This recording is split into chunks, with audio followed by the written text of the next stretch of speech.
Bismillahirrahmanirrahim. Alhamdulillahirabbil alamin. Wassallallahu wasallam ala sayyidina Muhammad khatamil anbiya'i wa habibi rabbil alamin. Abil Qasimil amin wa ala alihi wa sahbihi ajma'in.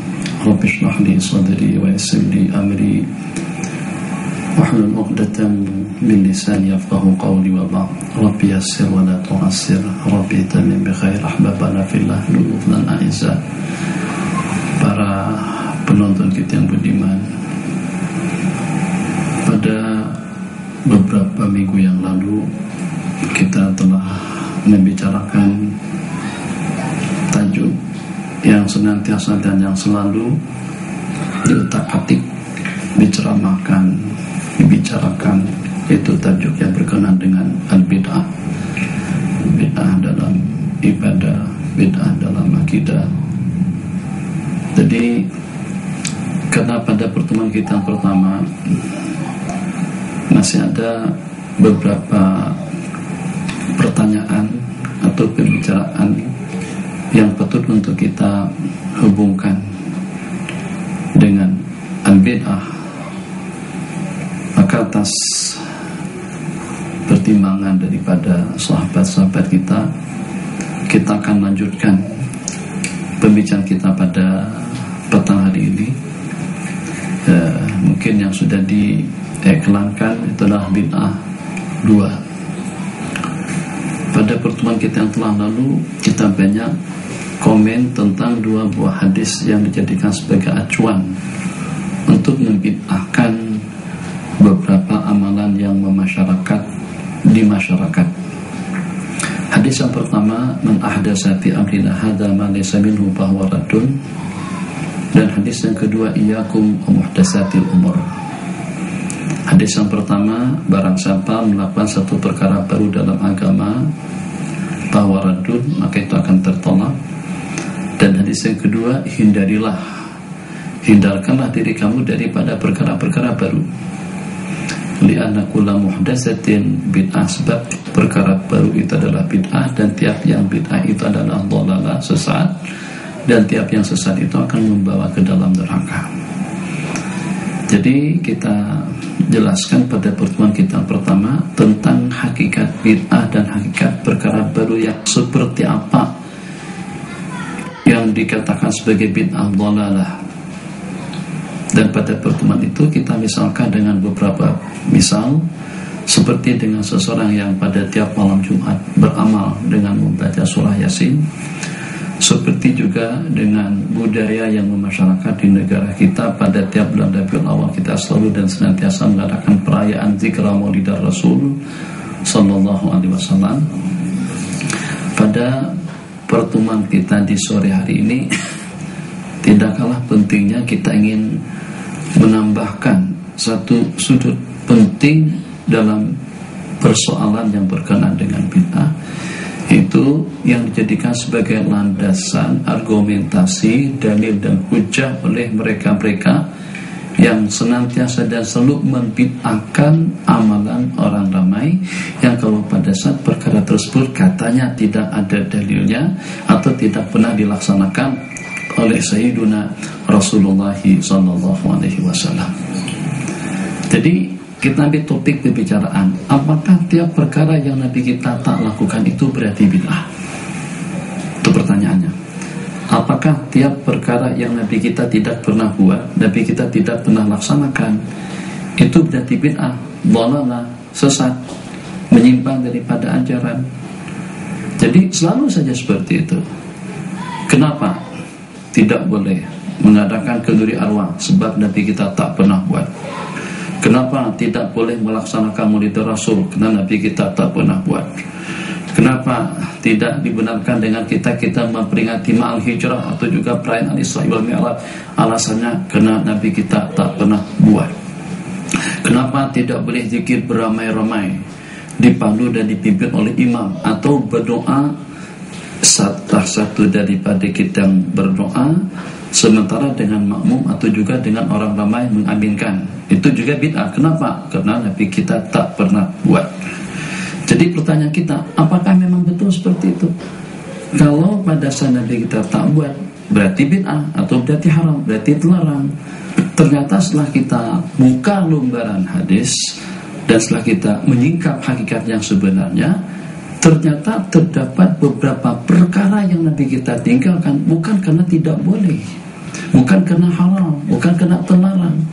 Kadang-kadang Nabi kita tinggalkan karena berbagai pertimbangan. Misalkan saja Nabi kita bersabda dalam sebuah hadis, laula anna qaumaki haditha ahdin bil jahiliyati, kalau karena tidak mengingat kaum kamu baru saja meninggalkan zaman jahiliyah, niscayalah dengan Ka'bah itu akan aku runtuh dan akan aku bangun kembali sesuai dengan pondasi Nabiullah Ibrahim alaihissalam. Baik. Jadi angan-angan daripada baginda atau keinginan daripada Sayyidina Rasulullah SAW itu dapat terbukti di zaman Sayyidina Abdullah bin Zubair. Setelah berakhir Khulafaur Rasyidun, zaman Sayyidina Abu Bakar, zaman Sayyidina Umar, zaman Sayyidina Utsman, zaman Sayyidina Ali, terus beberapa tahun kemudian baru terlaksana. Jadi kalau ikut kaidah antum tadi itu, berarti kalau Nabi kita taubat berarti haram. Kalau Nabi kita taubat berarti bid'ah. Nah sekarang ternyata dapat kita buktikan Nabi kita tak buat. Kenapa Nabi kita tidak buat? Apakah disebabkan karena haram? Tidak. Nabi kita punya pertimbangan lain. Ini jamaah kita, ini warga-warga kita baru saja memeluk agama Islam. Jadi dahulu mereka nyembah patung, nyembah berhala, dan juga melakukan perkara-perkara yang tidak diridhai oleh Allah Jalla wa'ala. Jadi kalau seandainya Ka'bah yang di sana terdapat tidak kurang daripada 360 patung mereka, kalau sana Ka'bah itu Nabi kita runtuh pada saat itu, mungkin barangkali ada yang kembali kepada agama ideologi asalnya. Jadi dengan baginda tidak lakukan. Jadi benda yang Nabi kita tidak lakukan tidak mutlak itu berarti hukumnya haram, atau juga dengan istilah mereka itu adalah karena bid'ah. Yang kedua, Masya Allah, tabarakallah, kejadian-kejadian yang seumpamanya yang mungkin barangkali pada pertemuan kita kemarin sudah kita sebut, saya ulang kembali, Nabi kita tidak memerintahkan kita bersiwak pada tiap kali kita berwudu dan sembahyang. Kenapa? Sebab itu akan menyusahkan umatku. Seorang laki-laki bertanya, saat Nabi kita katakan sesungguhnya Allah telah mewajibkan haji kepada kita, Allah telah mewajibkan haji kepada umat. Jadi kata Sayyiduna Aqra' bin Habis, afi kulli amin ya Rasulullah, apakah haji itu diwajibkan pada tiap tahun? Nabi kita tak jawab. Jadi pada satu ditanyakan kembali, kali kedua, kali ketiga, afi kulli amin, apakah pada tiap tahun haji itu diwajibkan ya Rasulullah? Nabi kita bersabda, lau qultu na'am la wajabat. Kalau saya katakan iya, niscayalah akan diwajibkan. Berarti Nabi kita tidak menjawab. Kenapa? Karena kesian kepada umat, takut kalau dengan mereka tidak mampu untuk melaksanakannya. Khair. Masya Allah, tabarakallah. Mereka mengatakan tiap bid'ah atau tiap perkara baru berarti bid'ah, dan tiap bid'ah berarti dhalalah. Kalau kita katakan semua yang baru itu berarti bid'ah dan tiap yang bid'ah itu berarti dhalalah, bagaimana dengan salah seorang daripada sahabat Nabi dan salah satu daripada Khulafair Rasyidin, urutan yang kedua daripada urutan Khulafair Rasyidun yang empat, itu dengan Sayyidina Umar ibn Khattab radhiyallahu ta'ala anhu. Beliau yang mendapatkan jaminan, sanjungan dan puja daripada baginda Nabi. Sesungguhnya Allah senantiasa meletakkan kebenaran itu di mulutnya baginda Umar. Innallaha ja'ala al-haqqa 'ala lisani Umar. Jadi dengan Sayyidina Umar, macam mana sampai memuji satu perkara bid'ah, kalau perkara bid'ah atau tiap perkara yang baru itu sesat. Takkan dengan beliau yang mengerti, yang tahu, yang paham dan yang dekat dengan baginda, kalau kita nak tahu tentang kedudukan daripada Sayyidina Umar itu seperti apa, tuh di mana baginda Nabi dikuburkan, siapa di samping beliau? Sayyidina Abu Bakar. Siapa berikutnya? Sayyidina Umar. Orang yang cukup dekat dengan baginda Nabi SAW. Fadail, manaqib, syama'il daripada Sayyidina Umar itu tidak terhitung banyaknya. Bagaimana sampai menyanjung perkara baru yang itulah merupakan inisiatif pertama daripada beliau. Ternyata beliau katakan, nikmatil bid'atu hadi, ala keeloknya perkara baru yang seperti ini.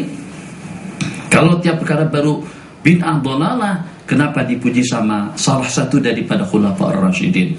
Gimana kejadiannya? Tengok, malam pertama Nabi kita sembahyang. Ini cerita di bulan Ramadan. Masya Allah, tabarakallah, ramai yang ikut. Tapi keesokan harinya tersebar cerita Nabi kita sembahyang tarawih dengan diikuti oleh sebagian sahabat. Malam kedua lebih ramai. Malam ketiga masjid sampai penuh, tapi Nabi kita tidak keluar. Apakah kira-kira haram tarawih pada malam ketiga? Kita orang Melayu sini tarawih sampai ke penghujung Ramadan, bukan setakat 2 malam aja. Kalau nak ikut bagi Nabi, buat tarawih 2 malam. Malam ketiga jangan keluar. Mana? Pergi ke Bukit Jadilah malam ketiga. Ikut konsep di situ. Tapi pergi ke Mesir, kenapa? Tapi kita tak buat. Nabi kita tak keluar pada malam yang ketiga. Itu daripada baginda Nabi. Nabi kita tinggalkan tarawih pada malam yang ketiga. Setelah Nabi kita ditanya, kenapa baginda tidak keluar? Bukan aku tak tahu. Aku tahu kalian berkumpul sampai penuh masjid, sampai keluar.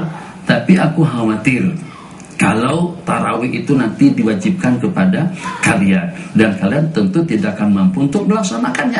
Jadi Nabi kita tinggalkan bukan karena haram. Nabi kita tinggalkan karena takut kalau nanti dengan umat tidak mampu melaksanakannya. Jadi dengan inisiatif Sayyidina Umar, Masya Allah, tabarakallah, ini satu hal yang perlu kita ambil ibrah. Di zaman Sayyidina Abu Bakar tetap seperti itu. Di zaman Sayyidina Umar pun juga tetap seperti di zaman baginda Nabi. Suasana di Masjid Nabawi, salat tarawih yang dilaksanakan kelompok. Ada 10, ada 30, ada 3, ada 5, ada 6. Imam 7 makmumnya, imam 2 makmumnya, imam tak ada makmum. Jadi suasana tidak teratur dan tidak tertata rapi. Saya ingin membuktikan bahwasanya yang tertata rapi, cantik dan indah itu tidak bercanggah dengan hukum. Mana buktinya? Jadi tengok, ada yang sedang Allahu Akbar rukuk, di sana i'tidal, situ sujud, sana ghairil maghdubi 'alaihim waladdallin, amin. Sementara kumpulan yang sada lagi sedang baca tasyahud, kumpulan yang berikutnya berdoa. Itu keadaan yang tidak teratur. Inisiatif daripada Sayyidina Umar seakan rombak, maka dengan beliau rombak daripada beberapa imam yang mengimami mereka, sehingga semuanya dikumpulkan dengan satu orang imam. Laki-laki dengan satu orang imam, kemarin sudah kita sebut nama beliau Sayyidina Ubay bin Ka'ab, dan perempuan dengan imam yang lain itu dengan Sayyiduna Tamimun Dari. Setelah kita berehat sejenak, akan kita teruskan tentang cerita salat tarawih yang disanjung dan yang dipuji oleh Sayyidina Umar Ibnu Khattab radhiyallahu ta'ala anhu, yang itu tidak pernah dilakukan sebelumnya. Hadza wa billahi taufiq.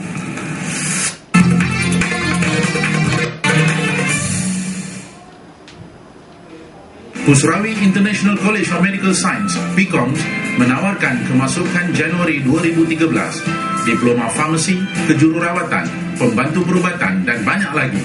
Hubungi talian di bawah. PICOMS, pilihan terbaik Anda.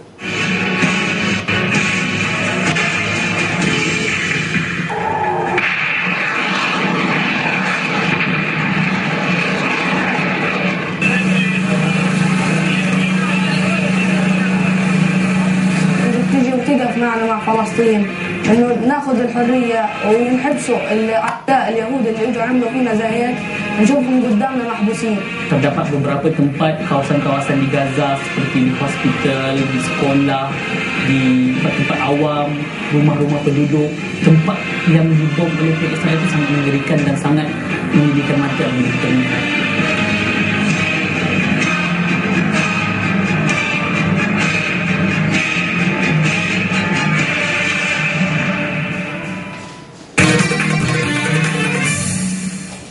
Bismillahirrahmanirrahim. Alhamdulillah.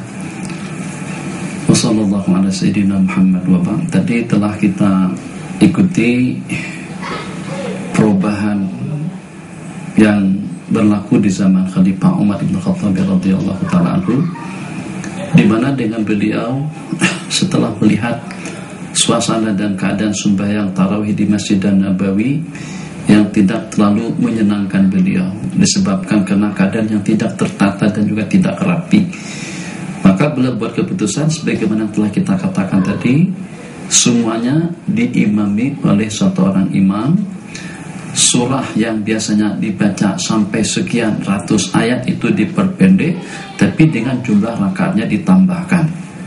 Jadi pada 13 rakaat menjadi kepada 23 rakaat. Jumlah rakaatnya lebih banyak, tapi dengan bacaan surahnya dikurangkan. Selepas beliau membuat keputusan dan langsung dilaksanakan, pada malam berikutnya Sayyidina Umar melihat suasana. Jadi beliau pantau kembali, Masya Allah, Allahu Akbar, semuanya ruku. Sami Allahu liman hamidah, semuanya i'tidal. Allahu Akbar, semuanya sujud. Assalamualaikum warahmatullah, Assalamualaikum warahmatullah, semuanya pun juga salam. Apa kata beliau pada malam hari itu? Nikmatil bid'atu hadhi, alangkah cantiknya perkara baru yang seperti ini. Jadi dapat kita buktikan, bukan semua perkara baru itu sesat atau dhalalah atau bid'ah. Kenapa?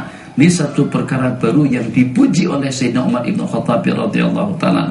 Ini boleh kita jadikan sebagai asas dan juga landasan. Tiap yang cantik, tiap yang indah, yang tertata rapi, selama tidak bercanggah dengan prinsip, selama tidak bertentangan dengan hukum, itu tidak boleh dibid'ahkan. Yang diantaranya zikir, subhanallah, subhanallah, subhanallah, subhanallah, atau lagu kita di sini, subhanallah, subhanallah, subhanallah, subhanallah, alhamdulillah, alhamdulillah, betul, seterusnya. Jadi imam makmum dengan lagu atau dengan rentak yang sama secara rapi, kemas dan cantik. Masya Allah, tabarakallah. Syekh belum puas lagi dengan dalil yang antum istinbat tadi itu. Memang mereka selalu saja ketidakpuasan atau selalu saja tidak mau menerima dengan hakikat-hakikat yang kita ungkapkan. Mereka tetap saja memaksakan pendapat mereka kepada kita. Kalau udah dikatakan bid'ah sama mereka, seakan-akan sudah seperti wahyu yang turun daripada langit. Yang kalau pada tuh udah dikatakan bid'ah dhalalah sama kumpulan safin atau talapijin, saya sebut dari Arab Saudi misalnya, sama dengan wahyu yang diturunkan kepada Sayyidina Rasulullah. Jadi tidak mungkin salah, pasti dan mutlak kebenarannya. Yang salah tuh kita saja. Kita nak tanyakan, apakah kalian itu Nabi dan Rasul? Apakah kalian itu menerima wahyu daripada Allah sehingga sewenang-wenang kalian saja mengatakan kami ini adalah kumpulan al-mubtadi'in? Bagaimana ceritanya? Riwayat yang lain, malam hari itu hujan deras. Deras atau lebat, sama saja. Lebat dengan deras lebih kurang kah? Hujan. Jadi Masjid Nabawi itu jadi basah sebab atapnya daripada daun korma, bukan siling daripada genteng atau juga daripada asbes atau dengan yang seumpamanya. Wajar-wajar saja air meresap masuk ke dalam masjid. Maka hamparan Masjid Nabawi yang terhamparkan dengan tanah dan pasir itu menjadi lembab dan becek. Inisiatif daripada para sahabat, masing-masing membawa, ada yang segenggam batu kerikil, ada yang 2 genggam batu kerikil, ada yang membawa 3, ada yang bawa banyak. Walhasil batu-batu yang mereka bawa tadi itu mereka hamparkan di atas becek tadi yang sehingga masjid jadi kering. Nabi kita sanjung, hadis itu ada di dalam kitab Musnad Imam Ahmad Ibnu Hanbal. Alangkah eloknya benda yang kalian lakukan ini. Daripada itu maksudnya apa? Maksudnya Islam baginda Nabi sama sekali tidak mencela keindahan yang indah, kecantikan yang cantik, selama kerapian tersebut itu tidak bercanggah dengan prinsip hukum. Ini diantara daripada dalil-dalil dan bukti kalau sesuatu itu bagus, tertata, Masya Allah, tabarakallah, yang walaupun tidak ada dalilnya, tapi dia tidak bercanggah dengan hukum. Yang walaupun tidak ada dalilnya secara khusus, tapi ada dalil am. Dengar, sebelum kita masuk pada sisi soal jawab, nih dengar perkataan daripada Sayyidina Ubay. Sayyidina Ubay, apa kata Sayyidina Ubay? Kam aja'alu laka min salati. Ya Rasulullah, Sayyidina Ubay bertanya, sebanyak berapa kali yang patut untuk aku bersalawat kepada baginda? Nabi kita tak bagi batasan. Mereka sekarang ini kalau ada orang bersalawat tiap hari misalnya 1000 kali atau 20.000 kali, bid'ah. Kenapa? Sebab Nabi kita tak pernah buat. Tapi kita kalau tak buat pun tak kisah, maci Nabi kita tak masuk surga. Nabi kita duduk pun jadi pahala, maci duduk jadi pahala tak. Nabi kita senyum jadi pahala, Nabi kita duduk jadi pahala, Nabi kita tidur jadi pahala, Nabi kita jalan kemana saja. Kita kalau tidak dalam keadaan ibadah, kalau kita tidak meletakkan niat yang baik, maka aktivitas kita, kegiatan kita tidak akan jadi ibadah. Jadi kata mereka, kalau ada yang berzikir tasbih 10.000 kali, bid'ah. Kenapa? Karena Nabi kita tak pernah buat. Dengar perkataan daripada Sayyidina Ubay tadi itu. Bagaimana kalau sepertiganya Nabi kita kata lebih banyak lebih elok. Bagaimana kalau separuhnya lebih banyak lebih elok. Bagaimana kalau 2/3 waktu saya hanya saya peruntukkan untuk salawat saja. Allahumma shalli ala sayyidina Muhammad sallallahu ala sayyidina Muhammad. Atau dengan sirat-sirat yang seumpamanya. Nabi kita kata lebih banyak lebih elok, yang pada akhirnya dan kalau macam tu akan kuhabiskan waktuku semuanya untuk bersalawat. Nabi kita sanjung, Nabi kita serahkan jumlah bilangannya kepada Sayyidina Ubay, kepada sahabat Nabi kita yang berkenaan. Bid'ah, awak tak boleh buat macam tu. Sebab aku tak pernah ajarkan salawat sepanjang 24 jam atau sepanjang waktu kamu. Jadi kalau Sayyidina Ubay memperuntukkan jumlah bilangan salat misalnya dalam 3.000 kali, Nabi kita tak pernah ajar, Nabi kita tak pernah suruh bid'ah hukumnya. Bahkan lebih daripada itu, Nabi kita bagikan leluasa kepada Sayyidina Ubay untuk menentukan jumlah bilangannya. Ini terbukti dengan kita bilangan sekian, karena mungkin kemampuan kita, memang kita punya peluang waktu yang banyak. Oke, silahkan saja salat sampai 10.000 kali. Ada di kalangan mereka yang salatnya sampai 50.000 kali tiap hari. Bahkan ada yang salatnya lebih daripada itu. Yang ingin kita simpulkan, tidak ada larangan untuk kita menentukan berapa kali kita berzikir, berapa kali kita bertasbih dalam tiap hari. Kenapa? Sebab itu sudah terpayungi dengan ayat atau dengan hadis, dengan ayat wadzakirinallaha katsiran, kumpulan yang berzikir, laki-laki dan perempuan yang sebanyak-banyaknya. Dengan hadis Nabi kita bersabda, aksiru minas salati wassalami alayya, perbanyaklah mengucapkan salat dan salam kepadaku pada malam hari nanti, malam Jumat, dan juga pada esok harinya siang Jumat. Jadi dengan kata-kata iksar tadi itu ikut kemampuan masing-masing. Kita dengar dulu pertanyaan daripada studio kita. Silakan Pak Mahathir, pertanyaan yang pertama. Bismillahirrahmanirrahim. Assalamualaikum warahmatullahi wabarakatuh. Ya Fadilatul Syekh, persoalan ini berkaitan dengan pembahagian bid'ah. Soalannya, apakah kaitan antara pembahagian bid'ah oleh Imam Syafi'i yang membahagikan bid'ah kepada bid'ah ad-dhalal dan bid'ah ghair madmumah dengan pembahagian bid'ah oleh Al-Imam Izzuddin Abdul Salam yang membahagikan bid'ah kepada bid'ah wajib, bid'ah sunnah, bid'ah harus, bid'ah makruh, dan bid'ah haram? Jadi pertanyaan yang ditanyakan tentang pembagian bid'ah kepada dua bahagi. Sebenarnya baik dengan pembagian daripada Imam Syafi'i dan juga yang mendukung atau yang menyokong pendapat beliau, bahwasanya bid'ah itu terbagi kepada bid'ah dhalalah dengan bid'ah hasanah. Ada bid'ah yang sesat, ada bid'ah yang sebaliknya, hasanah, yang elok dan baik. Dengan pembagian daripada Imam Izzuddin Ibn Abdul Salam rahimahullah ta'ala, yang juga diikuti oleh Al-Imam Ibn Salah, Al-Imam An-Nawawi, dan juga dengan ulama-ulama lainnya mengatakan bid'ah terbagi kepada 5. Ada yang sifatnya wajib, ada yang sifatnya haram, ada yang sifatnya makruh, ada yang sifatnya sunnah, dan juga ada yang sifatnya harus atau jais. Bagaimana antara pembagian yang 5 dengan pembagian yang 2 tadi itu tidak bersahabat dan juga tidak bertentangan? Sebab macam mana pun daripada pembagian yang 5 yang dibagikan oleh Al-Imam Izzuddin Ibn Abi Salam yang mengatakan perkara bid'ah terbagi kepada 5, maka daripada yang 5 tadi itu 2 yang pertama wajib dengan sunat, itu jelas mahmudah. Sementara dengan 2 yang terakhir itu haram dengan makruh, itu jelas mazmumah. Sementara dengan yang keempat, yang ketiga itu sifatnya jais, harus, buat tak masalah, tak ada pengaruhnya. Jadi itu tidak disunahkan atau tidak dihitung sebagai kumpulan yang ketiga. Jadi kalau kita hubung kaitkan pembagian daripada Imam Izzuddin Ibni Abdi Salam dengan pembagian daripada Imam Syafi'i sebenarnya itu tidak bercanggah. Jadi kalau kita ingin bagikan secara globalnya, secara ijmalinya memang terbagi kepada dua.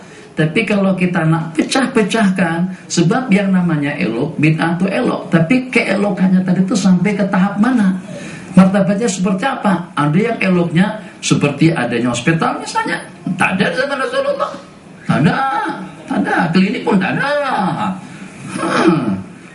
Jadi mahat, pondok pesantren, sekolah, mana ada di zaman Rasulullah SAW. Yang itu adanya di zaman kita sekarang merupakan satu kewajiban.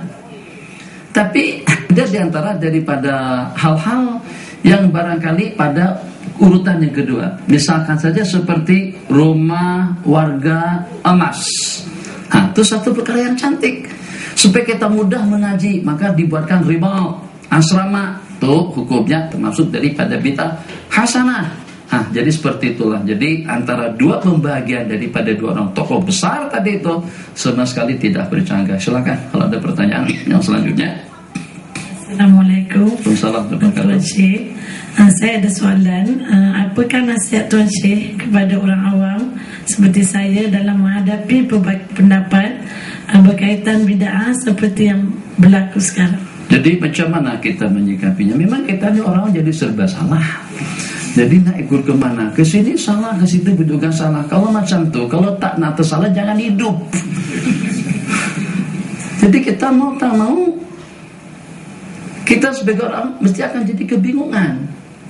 Yang akan mengatasi kebingungan kita, yang membuat hati kita jadi reda, membuat perasaan kita jadi tenang, pikiran kita jadi bening, itu adalah kebijakan daripada ulama. Ya, kalau pada saat dengan ulama tidak memiliki bahasa toleransi, tidak mau menerima pendapat orang lain, hanya merasa dia saja yang betul, orang lain itu senantiasa selalu salah, dia yang betul, orang lain salah. Kalau dia yang berfatwa harus diterima, tapi kalau orang lain yang menyampaikan fatwa harus ditolak secara habis-habisan.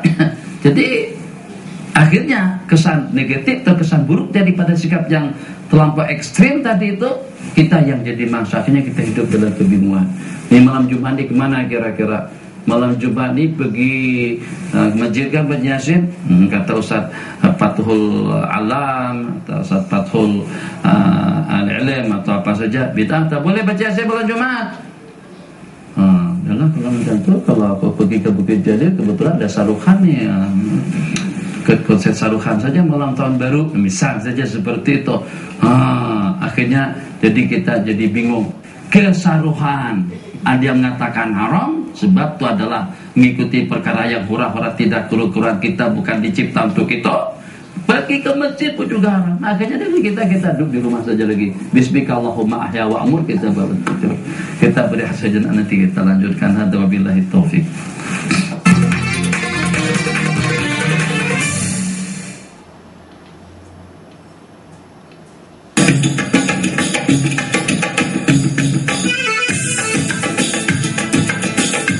Assalamualaikum warahmatullahi wabarakatuh. Sidang penonton yang saya kasih sekalian, jangan lupa bersama dengan kami di dalam 60 minit istimewa Ustaz Don dengan tajuk Rezeki Bawah Meja, hanya di TV Al-Hijrah. Segalanya bermula di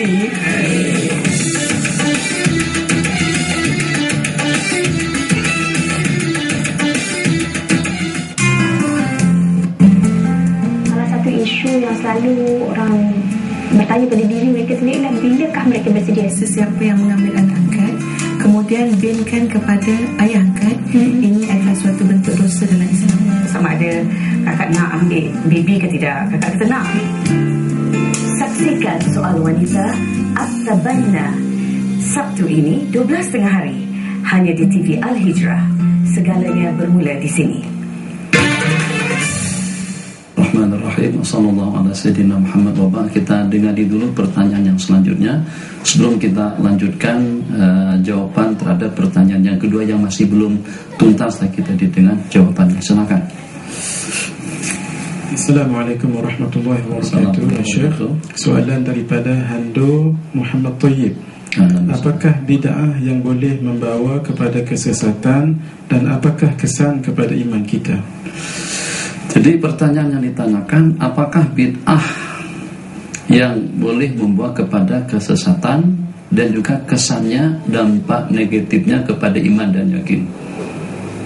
Jadi daripada definisi yang kita sebutkan pada pertemuan kita yang telah lalu, mungkin sebagian masih ingat, sebagian sudah remang-remang, tidak pasti bagaimana dengan definisinya. Cuma kita sederhanakan saja bahasanya, tiap perkara baru yang tidak terpayungi dengan dalil hukum atau yang tidak mempunyai latar belakang atau landasan daripada syara', daripada Al-Quran dan hadis, atau daripada ijma' dan qiyas, maka itulah yang disebut dengan bid'ah dhalalah.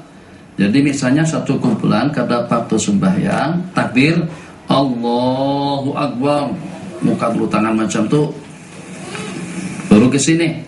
Itu jelas tidak ada panduan hukum semacam itu.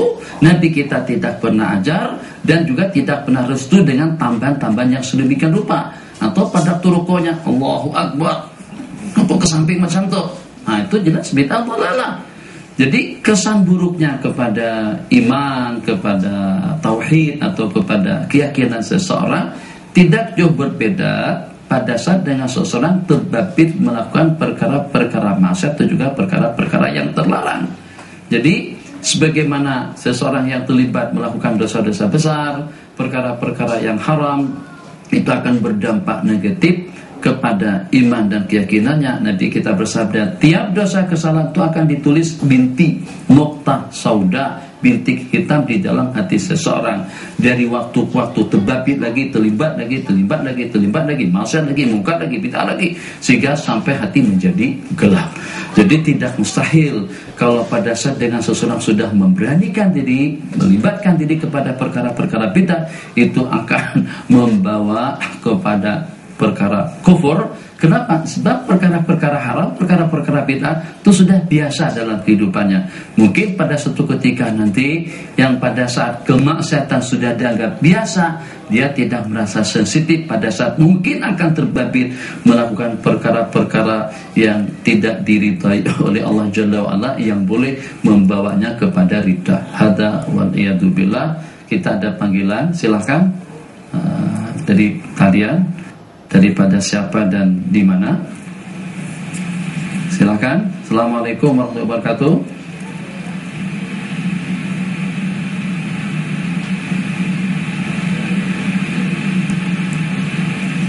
Oke, assalamualaikum. Mungkin terputus. Kita terus dengan tajuk pembicaraan yang kita bicarakan tadi. Pembicaraan kita sampai kepada tiap yang indah dan yang cantik itu sama sekali tidak bercanggah dengan hukum. Saya ingin tambahkan suatu hal yang pada waktu saya di Bogor terpikir seperti itu, ungkapan daripada kawan-kawan kita, katanya sembahyang 5 waktu yang kita laksanakan itu bukan hanya keadaan kita pada waktu sembahyang itu hanya pada waktu kita sembahyang saja, tapi juga itu kita tularkan dan kita teruskan keadaan yang semacam itu pada waktu kita selepas sembahyang. Maksudnya apa? Sebagaimana pada waktu kita sembahyang kita dalam keadaan suci dan bersih, bahkan tidak sah sembahyang kita kalau kita tidak berwudu, sepatutnya juga dalam keseharian kita, yang walaupun kita di luar waktu sembahyang, elok kita berada dalam keadaan suci dan bersih. Sebagaimana pada waktu kita dalam sembahyang kita tundukkan pandangan kita tidak tengok sana tengok sini, muka atas belakang. Macam itu juga pada waktu di luar sembahyang, elok dengan kita pandangan kita ke arah tempat sujud. Nah, jadi kalau kita katakan semacam itu dalam sembahyang kita berzikir, di luar sembahyang juga kita berzikir, kita kongsikan, kita tularkan keadaan kita di waktu kita di luar sembahyang seperti keadaan kita waktu sembahyang. Mana dalilnya? Nanti dalilnya setelah panggilan daripada saudara kita di talian. Silakan. Assalamualaikum. Assalamualaikum Tuan Syekh. Waalaikumsalam warahmatullahi wabarakatuh. Saya Muhammad Amirul dari Taman Sunway Batu Kes. Ahlan wa sahlan. Saya soalannya, adakah bid'ah kita solat dalam masjid yang mana terdapat di dalamnya kubur? Seperti yang didakwa oleh setengah ulama, solat di dalam masjid Contoh dalam Masjid Nabawi juga ada kubur makam Rasulullah, dikira juga bid'ah. Okey, terima kasih. Terima kasih. Jadi Tuan Haji ini bagi pertanyaan dan Tuan Haji juga bagi jawaban untuk tolong saya jawab. Jadi apakah bid'ah hukumnya kalau kita sembah di masjid yang ada kubur? Yang membingungkan kalau kita katakan bid'ah sebagaimana yang mereka katakan, bahkan sampai mereka runtuh kubahnya, sampai mereka pindahkan dan mereka keluarkan daripada lokasi masjid itu. Nah, yang jadi masalah bagaimana kita pada waktu kita di Masjid Nabawi. Dan Nabi kita beritahukan sebelumnya lagi, sebelum Nabi kita wafat, Nabi kita dah bagi tahukan. Nabi kita bersabda, ma baina qabri wa mimbari, antara kuburku dengan mimbarku rautatun min riyadil jannah. Jadi pertanyaan yang timbul saat ketika ada kubur Nabi di dalam masjid, takkan baginda Nabi tak tahu perkara bid'ah? Yang tahu itu adalah orang-orang di zaman kita sekarang. Masya Allah, tabarakallah. Bagaimana kita lebih alim daripada Rasulullah? Bagaimana dengan kita lebih tahu daripada baginda Nabi? Itulah peliknya. Zaman yang serba modern ini semuanya lebih alim daripada ulama-ulama kita dahulu.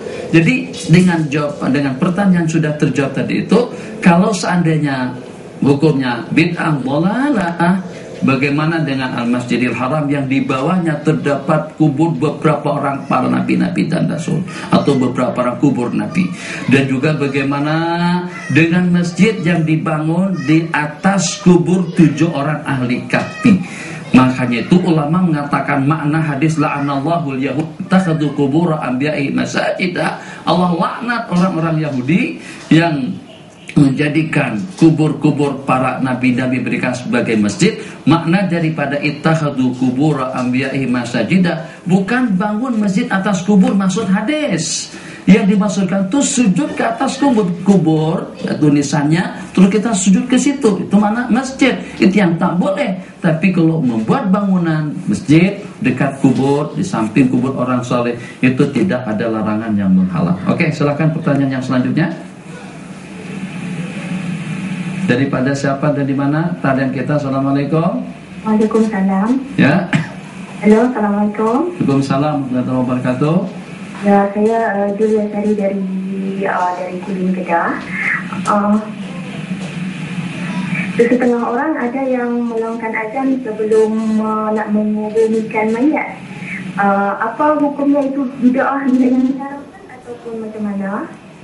Sebelum mereka melongkan azan sebelum menguburkan mayat. Ya. Jadi pertanyaannya tentang azan yang dikumandangkan sebelum kita menguburkan si mati ke dalam liang lahat. Yeah. Jadi memang ada di antara daripada ulama yang berpendapat itu adalah bid'ah. Itu untuk kita mencarikan dalilnya, memang tidak akan kita temukan dalil tentang mengumandangkan azan pada saat si mati kita kuburkan. Azan dikumandangkan pada saat bayi lahir. Kita azankan di telinga kanan dan qamat di telinga kiri, dan ada azan pada hari pada waktu kebakaran. Sementara azan dikumandangkan pada waktu kita menguburkan jenazah atau orang mati ke dalam liang lahatnya. Pendapat yang mengatakan oke saja, boleh saja mengkiaskan sebagaimana pada hari kita dilahirkan, hari pertama kita dilahirkan azan dan qamat yang dikumandangkan, maka seperti juga pada saat kita dikuburkan. Ini alasan mereka-mereka yang mengatakan boleh-boleh saja dengan kita mengumandangkan azan pada saat itu. Tapi yang bagaimanapun, jadi secara dalil memang tidak ada dalil. Secara kias itu kias ma'al farik, sebab antara hidup dengan mati. Jadi tidak dapat kita kiaskan dengan dalil seseorang yang mengumandangkan azan kepada bayi yang baru lahir. Tapi untuk kita katakan bid'ah dhalalah, itu merupakan satu perkara bid'ah yang membawa kepada kesesatan, itu kita kena berhati-hati dan juga lebih berwaspada. Kenapa? Sebab azan yang dikumandangkan, sebagaimana kita ketahui, itu adalah lantunan daripada zikir yang bermula daripada takbir Allahu Akbar, dan dengan penghujungnya La ilaha illallah.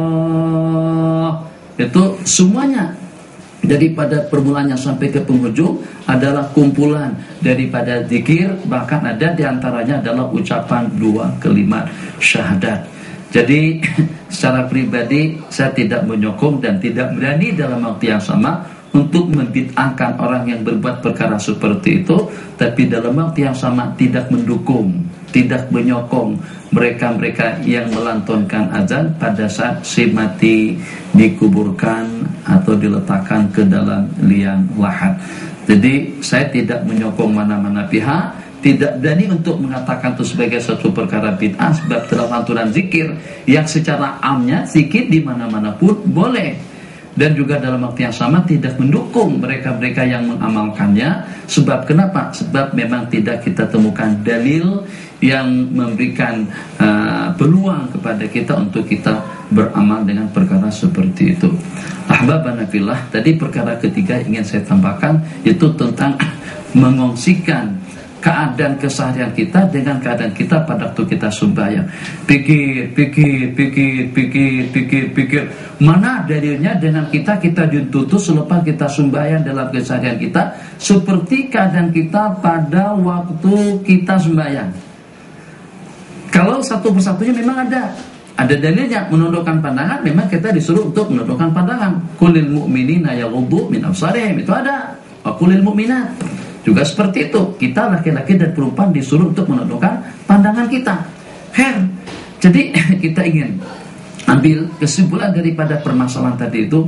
Masya Allah, tabarakallah. Coba ingat dahulu Ustaz Mahathir, sahabat-sahabat semuanya, Haji, minta waktu 1 menit.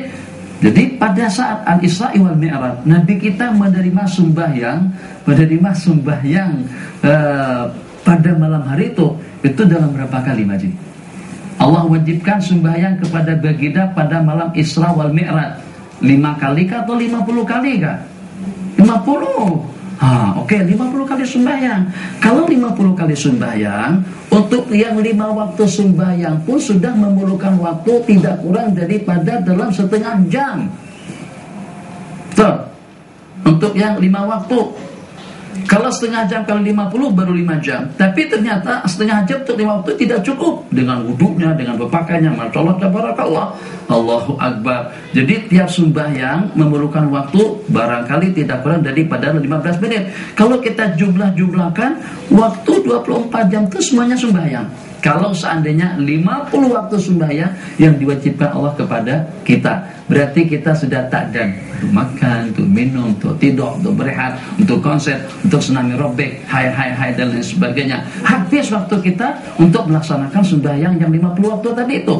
Nah, dari situlah hubung kaitnya. Karena memang kita dituntut untuk menghabiskan waktu 24 jam kita dengan sembahyang yang 50 waktu, tapi pada saat kita dapat keringanan daripada 50 menjadi 5,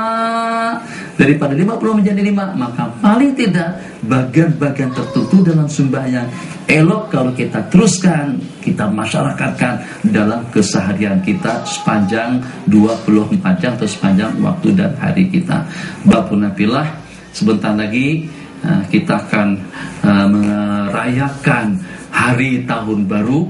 Ada berapa perkara bid'ah berkumpul di Bukit Jalil dengan konsernya, dengan trompetnya, itu juga perkara-perkara bid'ah.